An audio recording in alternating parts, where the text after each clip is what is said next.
15ই August আলাস্কায় মার্কিন president Donald Trump ও রুশ president Vladimir পুতিনের মধ্যে 3 ঘন্টার একটি শীর্ষ সম্মেলন অনুষ্ঠিত হয়েছে, যা শুধুমাত্র আলোচনার মঞ্চ ছিল না, বরং কূটনীতির এমন এক নাটক সেখানে মঞ্চস্থ হয়েছে যেখানে বিজয়, চাপ এবং উদ্বেগ সবই ছিল উত্তেজনায় ঠাসা।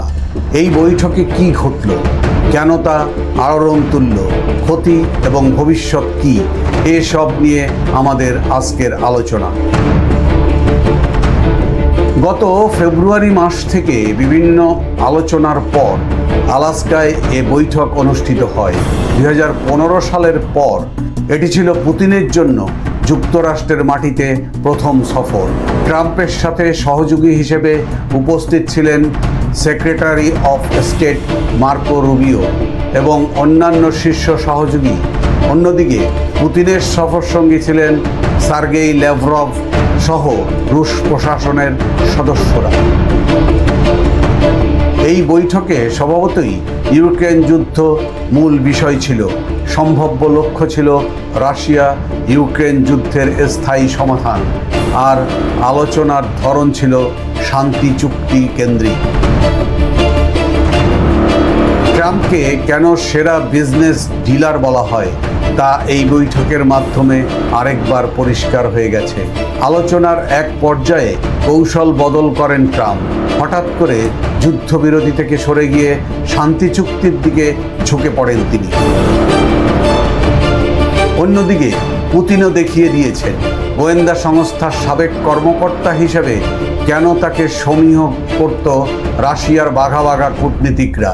পুতিন সাফ জানিয়ে দিয়েছেন ইউক্রেন ডোনেটস্কের একটি বড় অংশ রাশিয়ার হাতে ছেড়ে দেবার বিনিময়েই কেবল দেশটিতে রাশিয়ার সামরিক আক্রমণ বন্ধ করবে। যদিও বৈঠকের পর আনুষ্ঠানিক কোনো চুক্তি হয়নি, কিন্তু রাশিয়া এটিকে কৌশলগত বিজয় বলছে। অন্যদিকে ইউরোপীয় ইউনিয়ন ও ইউক্রেন এ বৈঠকের সমালোচনা করে জানিয়েছে ভূখণ্ড ছাড় দিয়ে কোনো শান্তি নয়। বিশ্লেষকরা বলছেন শান্তি চুক্তি কেবল আলোচনার মাধ্যমে স্থায়ী হয় না। বেঞ্জামিন জেনসেনের মতো বিশ্লেষক মনে করেন তৃতীয় পক্ষের নিশ্চয়তা ছাড়া ভূখণ্ড বিনিময় স্থায়ী সমাধান নয়। অন্যদিকে বিশ্লেষকরাও বলছেন এই বৈঠকের ফলে আন্তর্জাতিক মঞ্চে পুতিন নিজের পুনরুজ্জীবনের বার্তা দিয়েছেন। বৈঠকটিকে কূটনৈতিক নাটক আখ্যা দিয়ে পশ্চিমা অনেক বিশেষজ্ঞ দাবি করেছেন ট্রাম্প প্রতিশ্রুতিতে পরিবর্তন এনেছে, ফলে পুতিন ইউক্রেনের দখলকৃত অঞ্চল নিজেদের বলে দাবি করতে পেরেছে। এতে ভবিষ্যতে ইউক্রেন এমন আলোচনায় রাশিয়ার সঙ্গে বসতে সরাসরি যুক্ত হবে কিনা এটাও এখন বড় প্রশ্ন।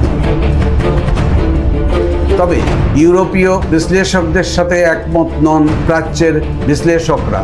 তারা বলছেন ট্রাম্প ইউক্রেনের খনিজ সম্পদ হাতিয়ে নেবার পর এখন আর তার ইউক্রেন নিয়ে মাথা ঘামানোর কোনো ইচ্ছে নেই, এবং এই যুদ্ধ থেকে যুক্তরাষ্ট্র যা পেয়েছে তাতে ব্যবসায়ী হিসেবে ট্রাম্পের মন ভরে গেছে।